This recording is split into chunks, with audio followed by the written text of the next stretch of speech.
Olá, gente. Aqui é o professor José Francisco. Hoje teremos nossa primeira videoaula do curso de Psicologia, disciplina Métodos Quantitativos. Bom, a nossa aula da semana passada foi mais ou menos normal, né? Mesmo que tenha faltado mais da metade dos alunos. Eu espero que todos vocês tenham encontrado essa videoaula de maneira razoavelmente fácil. Para aquelas pessoas que ainda não têm acesso ao AVA, eu peço que os representantes, eu vou tentar entrar em contato com a representante, mande pelo menos o link do YouTube, tá? Porque assim vai ter acesso a essa aula, às anotações de sala e atividade para entregar até a próxima semana. Bom, como vocês obviamente já devem saber essa altura do campeonato, as aulas estão suspensas por conta da pandemia do Covid-19 e essa videoaula foi uma maneira que eu encontrei para continuar com o curso sem que vocês fossem prejudicados. Essas videoaulas serão lançadas no domingo antes do dia da aula. Então, essa aula vocês teriam na segunda-feira, dia 23. Então, eu estou disponibilizando já no domingo à noite, no dia anterior, né, a aula, para que vocês possam pelo menos tentar dedicar o tempo que seria da aula para assistir esta aula. Tá? Seguinte, com relação à qualidade dessas aulas, obviamente não estou em um estúdio de gravação, estou em casa gravando na minha mesa de trabalho. E, então, obviamente, vocês vão ouvir muitos sons que não fazem parte da aula, né? Cachorro latindo, como agora, vizinha gritando, gente brigando, caminhão de banana passando. Não tem o que fazer, tá? Então, eu espero que vocês consigam superar essa dificuldade. Então, qualquer maneira que vocês tenham achado esse vídeo, esses vídeos sempre estarão alocados no AVA, unidade 1, seção 1, pré-aula. Então, todos os vídeos de todas as aulas, né, pelo tempo que perdurar essa suspensão das aulas presenciais, estarão sempre na unidade 1, seção 1, pré-aula. Então, elas estarão todas juntinhas. E, obviamente, vai ter uma referência com relação à aula, né, que será tratada. Justamente porque não dá para obedecer à organização padrão, né, de encontros. Então, vamos deixar no mesmo lugar, porque aí talvez vocês se organizem melhor. Então, não vou ficar buscando em vários outros locais. Seguinte, além das aulas, obviamente a gente precisa continuar aplicando as atividades, né, para a pontuação de vocês. Então, o enunciado da atividade que vocês deverão entregar está no fim dessas anotações de aula. Então, no final desta aula, eu vou colocar o enunciado para vocês aqui, vou falar um pouco sobre ele, e aí vocês vão fazer nas suas casas e depois enviarem para mim por e-mail.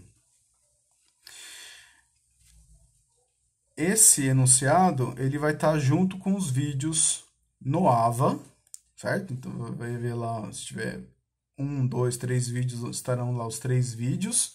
E lá no finalzinho vai estar um link para acessar essas anotações. Então, aqui vai estar o conteúdo, os exemplos, e lá na última página, o último tópico será a atividade avaliativa. Bom, também estará na descrição. Se você está acessando diretamente pelo YouTube, estará na descrição do vídeo o link para as anotações. Quando vocês fizerem a atividade avaliativa, vocês me mandem para este e-mail, né? Então o link também já está aqui nas anotações de sala da aula.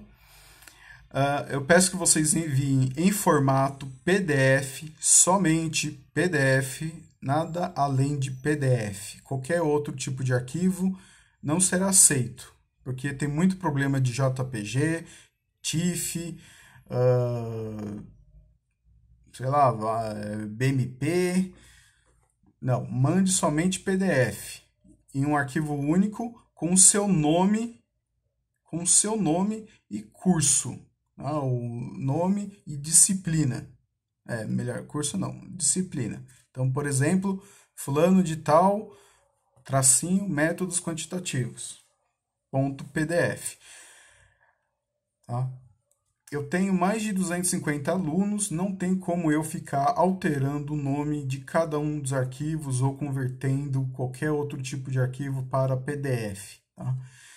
E não vou me responsabilizar caso você mande JPG e não abra nada. Então, por isso que eu peço para vocês me mandarem somente PDF. Se vocês têm dificuldade de mandar arquivo PDF, deem uma olhada num arquivo que está aqui próximo no AVA, que nessa mesma unidade de sessão, e o arquivo está com o seguinte título: Roteiro de entrega de atividade. Então, indo lá, abrindo o arquivo de documento, vocês aprenderão como fazer o envio de arquivo PDF usando o celular de vocês. É só baixar um aplicativo bem levezinho e tocar o barco.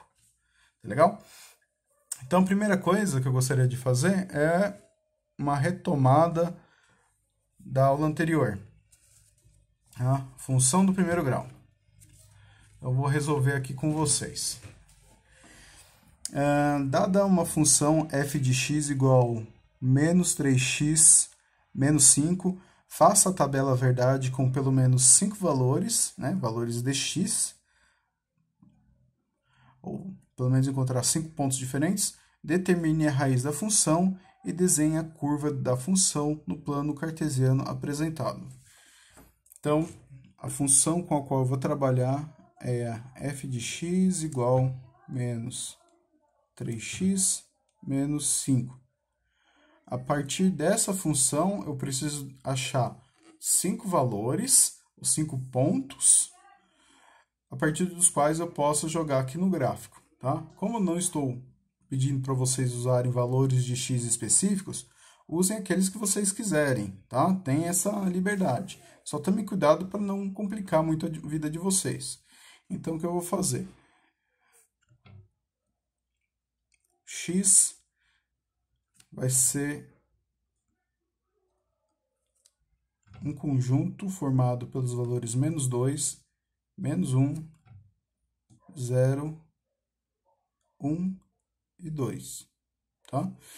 Então, eu vou ter que calcular essa função para cada um desses x, né? X assumindo cada um desses valores. Então, vamos lá. Se x é igual a menos 2, então minha função vai ficar menos 3, que multiplica menos 2, menos 5.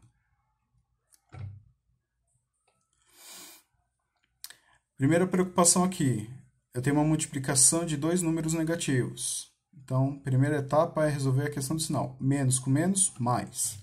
Então, vou colocar um mais aqui para dar ênfase. 3 vezes 2, 6. Então, mais 6, menos 5, mais 6 menos 5 é igual a 1. Pronto, eu tenho o meu primeiro ponto. F de menos 1, menos 3, que multiplica menos 1, menos 5, é igual. Novamente, menos com menos, mais. 3 vezes 1, 3, menos 5, é igual. Mais 3 menos 5, é igual a menos 2. F de 0. Então, x valendo 0. Menos 3 vezes 0, menos 5, é igual. Menos 3 vezes 0, qualquer número multiplicado por 0 é igual a 0. Então, o resultado é menos 5. F de 1 é igual a menos 3 vezes 1, menos 5 é igual. Menos 3 vezes 1 vai dar menos 3. Menos 3 menos 5, menos 8. E, finalmente, f de 2 é igual. Menos 3 vezes 2, menos 5 é igual. Menos 3 vezes 2 dá menos 6. Menos 6 menos 5, menos 11. Então, eu achei 5 pontos. Ponto 1. Ele vai ter coordenadas x menos 2, y1. Segundo ponto, vou chamar de ponto 2. Ele vai ter coordenada x menos 1, y menos 2. F de 0 vai ser meu ponto 3. Quando x é igual a 0, y é igual a menos 5. Ponto 4. Quando x é igual a 1, y vai ser igual a menos 8. E meu último ponto, ponto 5, quando x é igual a 2, o y é igual a menos 11. Muito bem. Então, essa aqui seria a minha tabela verdade, né? Para cada valor de x, eu tenho um valor de y. Eu poderia ter usado qualquer outro valor de x, tá? Qualquer valor que vocês quisessem usar. Obviamente, chegaria em pontos diferentes, resultados da função diferentes, tá? Sem problema. Isso já é, obviamente, esperado. Só que todos eles fazem parte da mesma reta, né? Porque tudo vem da mesma função. E é a função que determina a direção, o comportamento da representação gráfica aqui no plano cartesiano. O que vocês devem prestar atenção, né, para ver se os valores estão de acordo? Percebam que conforme o valor de x vai crescendo, menos 2, menos 1, 0, 1, 2, os valores de f de x, né, os valores da minha função, vão diminuindo. Então, 1, menos 2, menos 5, menos 8, menos 11. E isso tem a ver com a inclinação da função que é dada pelo sinal do coeficiente a. Perceba que o coeficiente a, que acompanha o x, ele é negativo, menos 3. Quer dizer que a minha curva vai ter inclinação negativa. E não só isso, né? Por ser uma função do primeiro grau, e esses pontos serem adjacentes, né? Então, a diferença entre esses dois pontos adjacentes tem que ser contínua, tem que ser a mesma, o mesmo passo. Então, deste ponto para esse, eu variei em 1x, e o y, ou f de x, variou em menos 3. Né? Esse aqui subiu 1, esse aqui desceu menos 3. Mesma coisa vai acontecer aqui, de menos 1 sobe 1, vai para 0, esse aqui tem que diminuir 3. Então, menos 2 menos 3 vai dar menos 5. E aqui, novamente, eu subi uma unidade, aqui eu desci mais 3 unidades. De menos 5 menos 3 dá menos 8. E a mesma coisa com o último ponto. Tá? Isso aqui é só para vocês ficarem espertos, para terem controle do que está acontecendo. Caso houvesse uma incongruência, vocês conseguirem corrigir a tempo. Muito bem. Agora, colocar essas informações no gráfico. O que eu vou fazer é usar os pontos extremos. Esse e esse. Esses que eu vou colocar no gráfico. Tem que dar uma olhada nos limites. Eu vejo que o x varia de menos 2 a 2. Então, vamos dizer que cada um desses quadradinhos é uma unidade. Então, aqui eu tenho o menos 1, menos 2, menos 3, e assim por diante. E aqui é a mesma coisa. 1, 2, 3, 4, 5.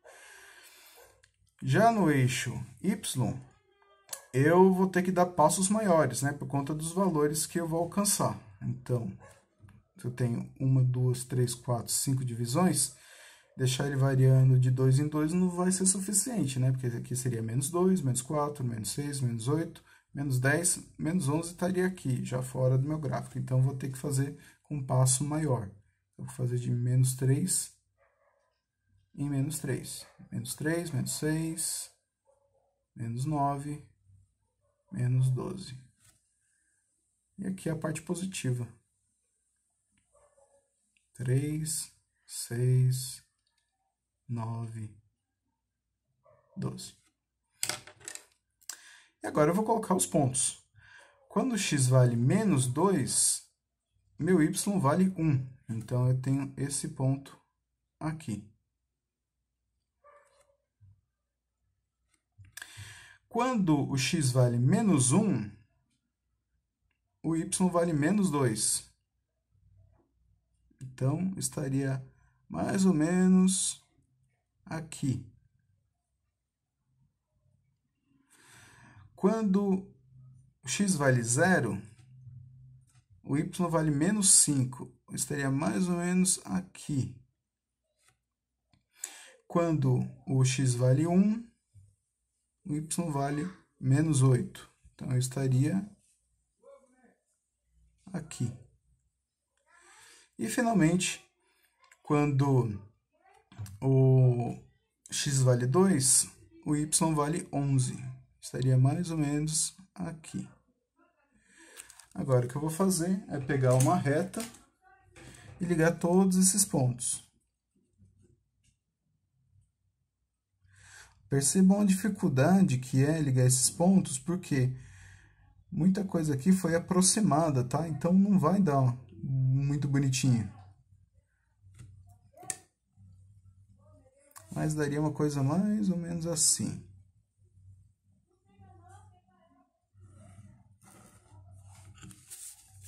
Por isso que, neste caso, eu aconselharia vocês a trabalharem com os pontos limites, que é o que eu deveria ter feito desde o começo. Eu pegaria só esse ponto e esse ponto, ou seja, esse e esse, ligaria eles através de uma reta, e os outros pontos estariam naturalmente aqui no meio, tá? Só que por conta dessa aproximação que eu fiz aqui para achar os valores 1, menos 2, menos 5, menos 8 e menos 11, né, por conta do passo que eu usei, teve esse pequeno erro, tá?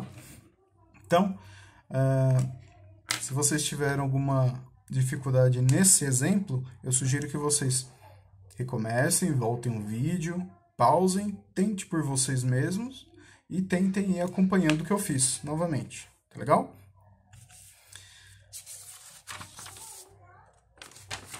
Bom, o segundo passo já vai ser o início do próximo conteúdo, que é função do segundo grau. Então, a função do segundo grau, ela também tem a função genérica, né, que chama de função genérica. Então, toda função do segundo grau, ela vai seguir essa expressão genérica. Função f de x é igual a x vezes x ao quadrado mais bx mais c. Então, assim como na função de primeiro grau, aqui eu tenho também os meus coeficientes. Coeficiente A, coeficiente B e coeficiente C, que são simplesmente números. Só que percebam que o coeficiente A, ele sempre vai acompanhar o x ao quadrado. O coeficiente B, ele sempre vai acompanhar o x. E o coeficiente C, ele sempre vai estar separado da variável independente x. Ele nunca vai estar multiplicando o x. E eu digo isso por quê? Porque saber quais são esses coeficientes dentro de uma função é extremamente importante para calcular os parâmetros dela, de modo a conseguir fazer a representação gráfica dela no plano cartesiano. Mas vamos primeiro para os critérios. A função de segundo grau, ela sempre vai descrever uma figura gráfica que a gente chama de parábola ou ferradura, que é aquela figurinha mais ou menos assim, né? Parece uma ferradura. Então, isso vai estar no plano cartesiano. Ela pode ser mais aberta, mais fechada, mais esticada, mais achatada, tá? E quem vai definir o formato dela são justamente esses coeficientes A, B e C. Critérios de existência. O coeficiente A, ele nunca pode ser zero. Se ele for zero, não vai ser uma função do segundo grau. O maior expoente da variável independente x tem que ser 2. Se aparecer um x elevado à terceira, um x elevado à quarta, e por aí, não é mais função do segundo grau. E se o maior grau for 1, não é função do segundo grau também, vai ser uma função do primeiro grau que a gente viu até a aula passada. Aí o que a gente pode saber do gráfico, né, da nossa parábola que vai ser desenhada através da função, só dando uma olhada logo de cara, né, para a gente saber de onde partir. Se esse coeficiente A for maior que zero, então a minha parábola é positiva, ou seja, ela vai ser uma parábola com concavidade para cima. Então, isso aqui é uma parábola positiva. Se o A for menor do que zero, então é uma parábola negativa, ou seja, a abertura da parábola voltada para baixo. Então, positivo para cima, negativo para baixo. Agora, se for zero, então não é mais uma função do segundo grau, a gente caiu no critério de existência. Muito bem. Então já dá para a gente saber se a parábola é positiva ou negativa, simplesmente olhando para a função que vai gerar a parábola. Agora, no gráfico, a parábola vai ser desenhada em cima do plano cartesiano, certo? Então, deixa eu desenhar um plano cartesiano aqui bem simples. Vai ter três maneiras principais da parábola ocorrer no plano cartesiano. Pode ser que ela nunca cruze o eixo x. Perceba que ela vem lá do infinito, passa por aqui, faz essa curvinha e depois vai para o infinito novamente. Então, ela nunca vai interceptar ou cruzar o eixo x. Quando isso acontece, a gente diz que ela não tem raiz real. Uma outra situação que pode acontecer é ela cruzar ou interceptar o eixo x somente em um ponto. Tá? Quando isso acontece, a gente fala que a função tem somente uma raiz real. Ou ainda,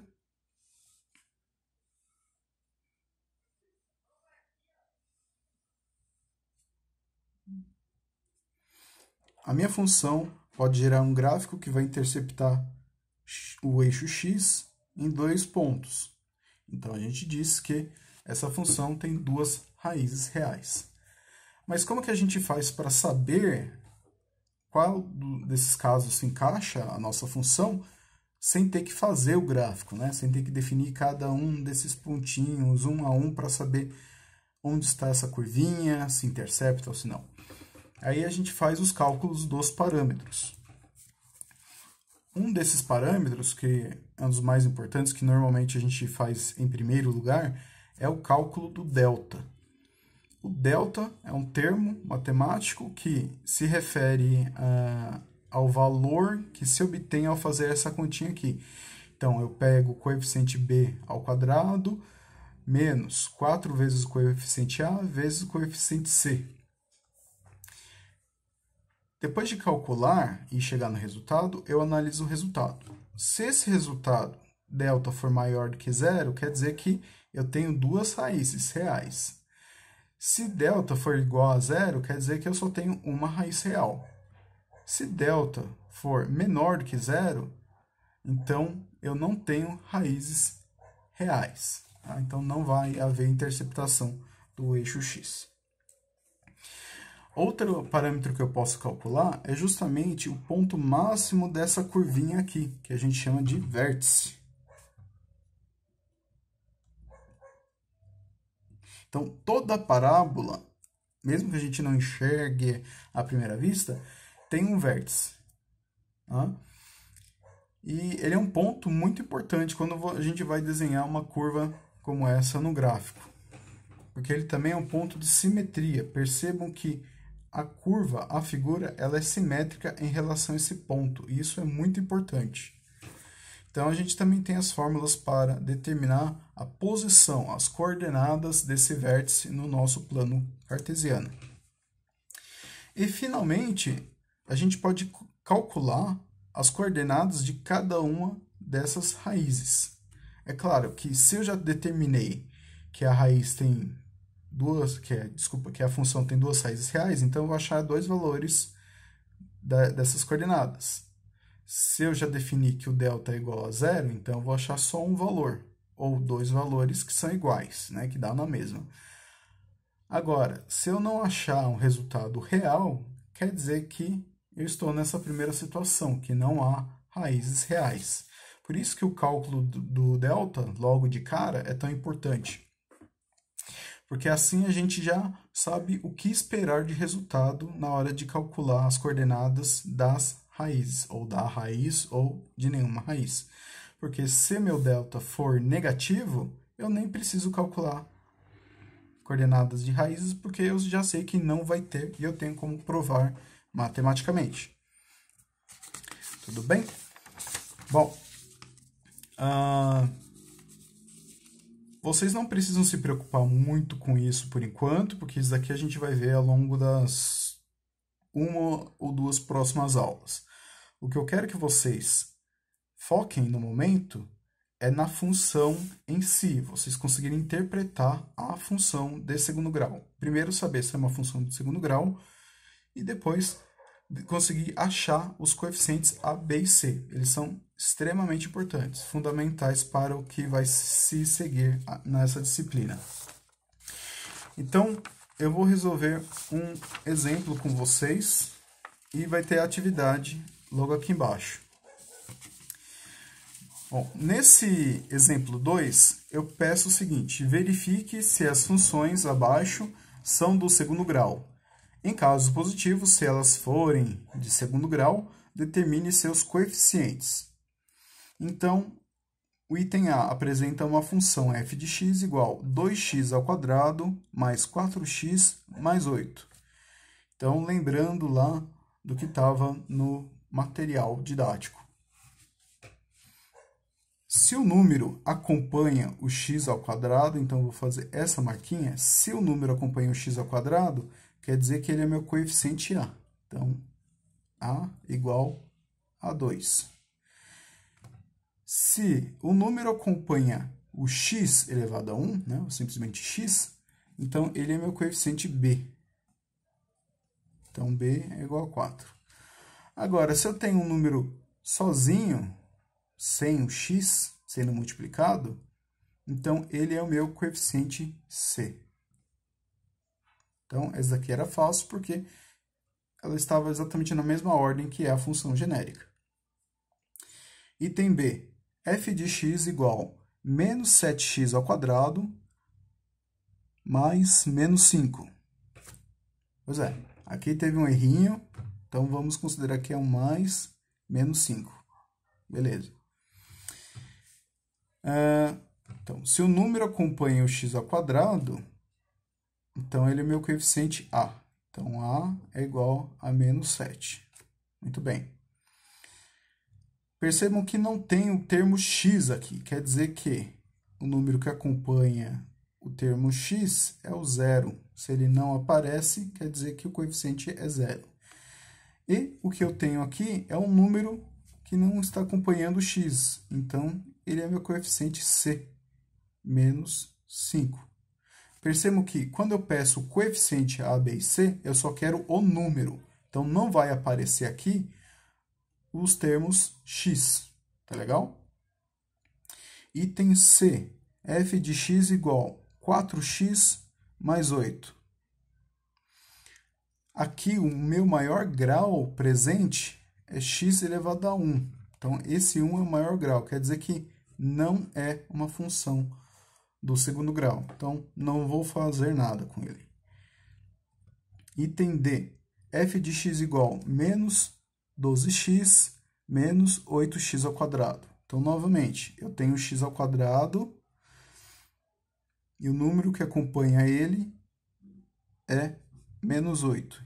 Então, A igual menos 8. Tem um termo x. O número que acompanha o termo x elevado a 1 é o meu termo b, é o meu coeficiente b. Então, b igual menos 12. Então, novamente, o sinal acompanhando o número, tá? E o coeficiente c, que seria um número sozinho, ele não aparece aqui, quer dizer que é o zero.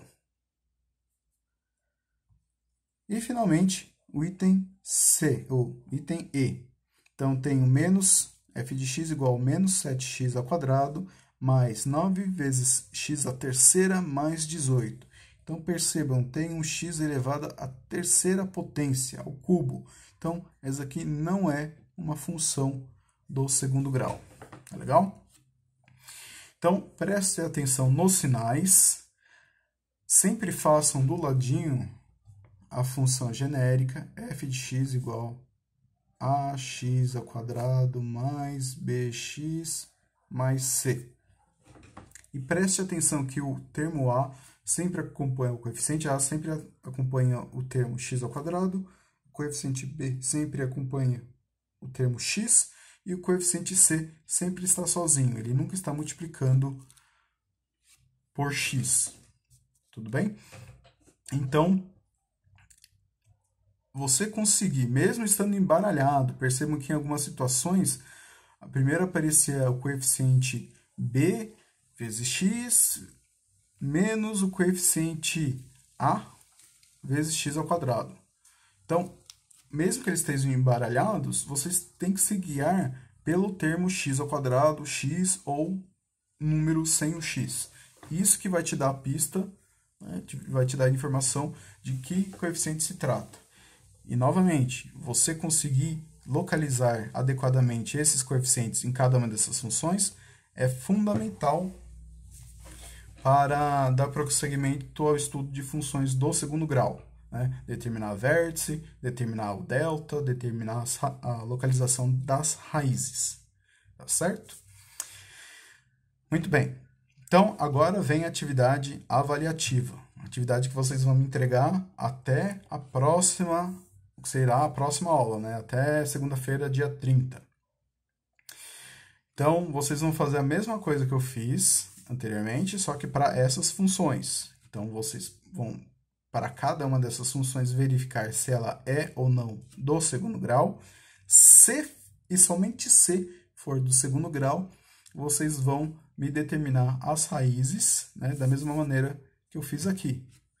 Pode ser que algumas delas não sejam funções do segundo grau, então vocês não fazem nada. Se for do segundo grau, vocês me retornam os coeficientes A, B e C. Percebam que sempre haverá os três coeficientes, mesmo que eles não estejam aparentes, principalmente com relação a quando ele é zero.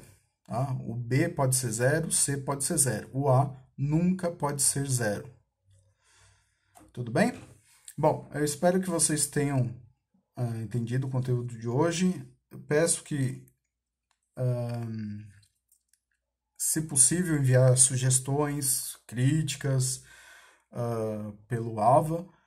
E eu peço encarecidamente que vocês se atenham ao modo de envio dessa atividade. Não é fácil receber atividade de mais de 200 alunos. Então, eu peço que vocês se atenham ao roteiro de entrega de atividades e também às informações que estão logo aqui no começo dessas anotações. Tá?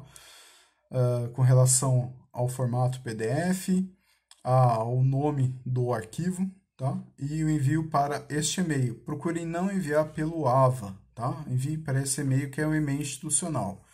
Vocês enviando para este e-mail, vocês terão menos problema, porque vocês podem usar um e-mail pessoal que vocês já conhecem e já usam há um bom tempo, tudo bem?